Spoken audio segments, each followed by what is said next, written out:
بسم اللہ الرحمن الرحیم الصلاۃ والسلام علیک یا نبی اللہ وعلی آلک واصحابک یا نور اللہ صلی اللہ تعالی علیہ وآلہ وسلم۔ معزز سامعین و ناظرین حضرات، آج کا جو دور ہے وہ بڑا پرفتن دور ہے، اور آج کے دور میں ہم کسی بھی معاملے میں اگر دیکھیں، میں بات سب کی نہیں کر رہا ہوں لیکن اکثریت میں ہم دیکھیں تو ہر کوئی نا اپنی بات منوانے کی کوشش کر رہا ہوتا ہے۔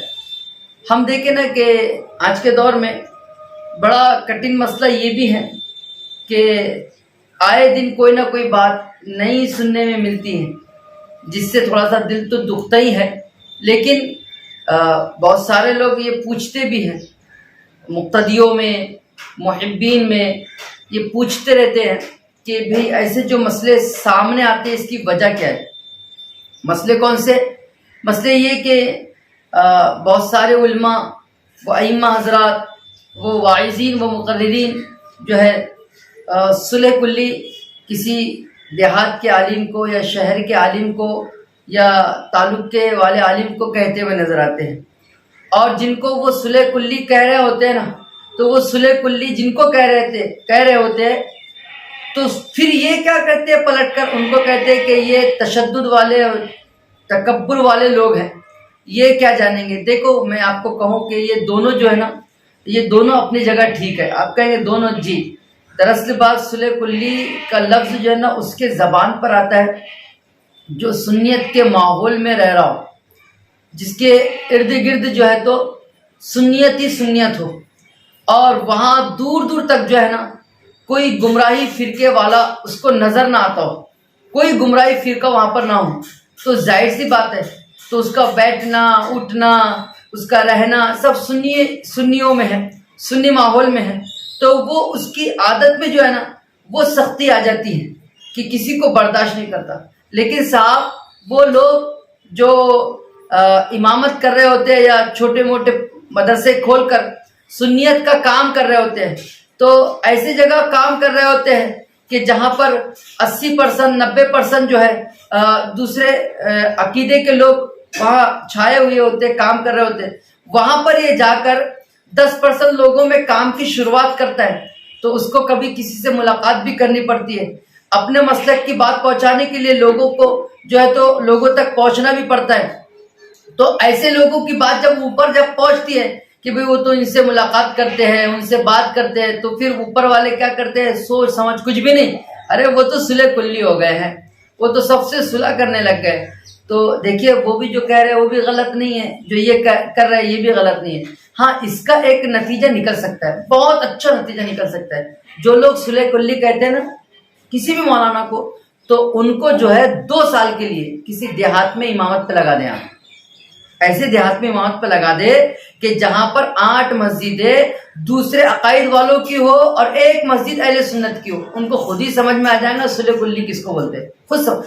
لیکن کب سمجھ میں آئے گا؟ جب ان کے دل میں دین کی، مسلک کی اور اہل سنت والجماعت کی ہمدردی ہو، ترنت سمجھ میں آ جائے گا 2 سال میں وہ صلح کلی بولنا چھوڑ دیں گے، بالکل چھوڑ دیں گے، کیونکہ وہ وہاں پر جا کر کام کر رہے ہوں گے، وہاں پر جا کے لوگوں سے ملاقات، امام عشق و محبت کی تعلیمات کو عام کر رہے ہوں گے، تو ان کو پتہ چلے گا کہ یہ صلح کلی نہیں ہے بابا، ان میں تو ملاقات نہیں کرو گے تو پتہ ہی کیسے چلے گا اس کو ہمارے مسلک کے تعلق سے، ہے نا۔ اور جو یہ کہہ رہے ہیں کہ نہیں وہ متکبر ہے، تو ان کو چاہیے کہ وہ اس شہر میں اس کو بھیج دیا جائے کہ جہاں پر 90% 95% جو ہے تو سب سنی ہی ماحول ہو اور سنی مسلک کے لوگ رہتے ہو، تو اس کو بھی یہ پتہ چلے گا کہ نہیں صاحب خود بخود طبیعت کے اندر سختی اور خود بخود طبیعت کے اندر جو ہے تو وہ معاملات آ جاتے ہیں۔ لہٰذا میں نے اپنے دل کی بات جو ہے تو رکھی ہے نا، ہو سکتا میں اس میں غلط بھی ہوں، لیکن ان سے میں کہوں گا جو لوگ اپنی زبان کو تالو پر رکھ کر فوراً کہہ دیتے ہیں ارے وہ تو صلح کلی ہے،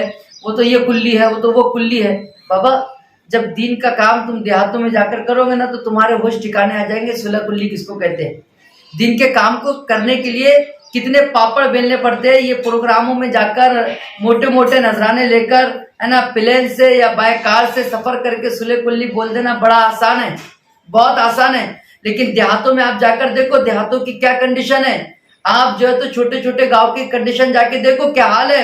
وہاں پہ 3 مہینے تک کیا اذانیں نہیں ہوتی, نمازیں نہیں ہوتی. تمہاری مسجدوں کا یہ حال ہے. اگر کوئی کہے کہ کہاں ہے تو وہ آئے میرے پاس مورچی میں اس کو اپنی گاڑی سے لے جا کر بتاؤں گا کہاں کا حال ہے.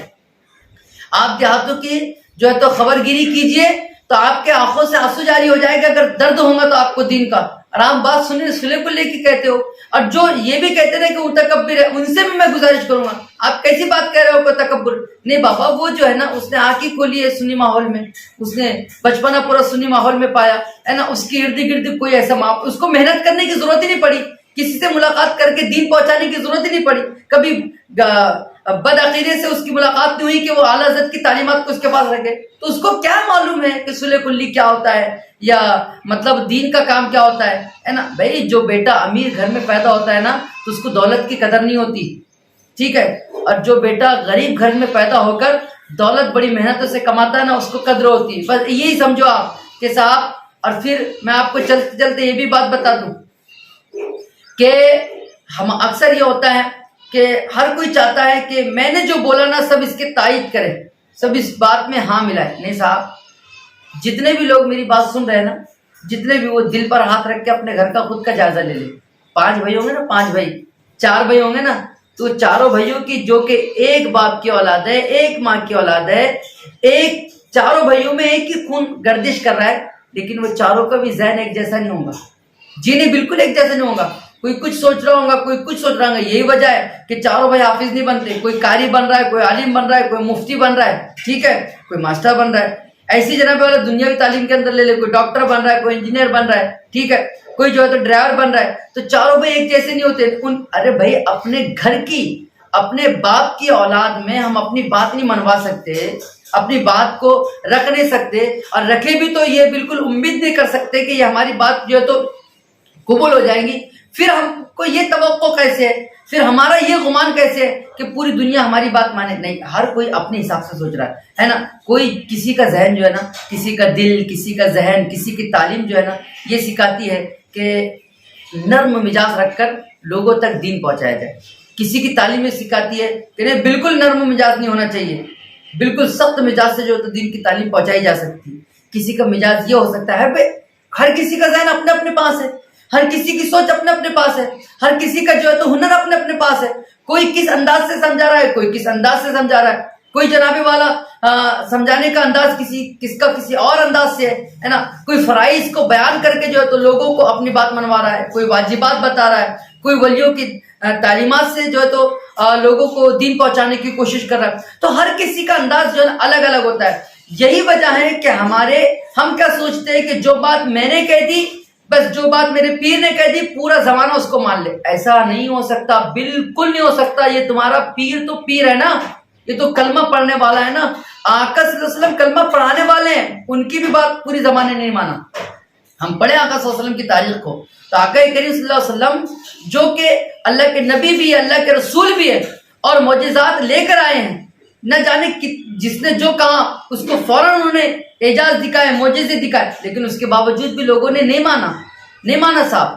اللہ کو نہیں مانتے لوگ, رسول کو نہیں مانتے لوگ, قرآن کی نہیں مانتے لوگ, تو پھر ہمارے پیر کی, ہمارے استاد کی مان لے, تو ایسا ضروری نہیں ہے. میرا کہنے کا مطلب یہ تھا, میرا یہ دل کا درد تھا جو میں نے آپ کے درمیان رکھا, کہ وہ لوگ جو صلح کلی کہہ رہے ہیں کہ وہ صلح حدیبیہ کو ایک مرتبہ پڑھ لے, تاکہ ان کو یہ بات پتہ چل جائے کہ صلح کلی کہنے والے اگر آقا صلی اللہ علیہ وسلم کے اس دور میں رہتے تو وہ نبی کو کیا کہہ دیتے.